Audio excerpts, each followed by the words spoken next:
So hello guys, yung Piso Wi-Fi vending machine po natin ma'am sir ay plug and play po to siya guys. So itong hawak ko po ay yung papuntang ISP nyo po. So either Globe or Smart or PLDT na internet service provider. So tapos ito naman po yung TP-Link na hawak ko is kukonect nyo lang po sa wire na sa UTP cable na to. Salpak nyo lang agad para po magkaroon ng power and connection po yung ating antena. Then ilalagay nyo lang po sa kung saan nyo pong gustong ilagay yung antena na yan guys. So yan, kukonect nyo lang po, sasalpak nyo lang po sa loob yung RJ45 natin, yung cable, UTP cable. And then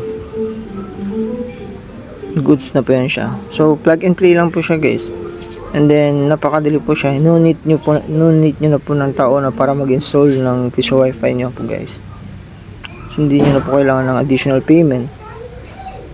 So tapos nun, i-plug nyo lang po yung outlet nya, yung white na yan, outlet, at saka yung outlet ng bendo.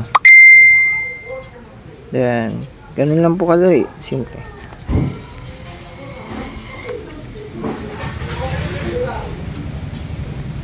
At pwede nyo na po magamit yung Piso Wi-Fi.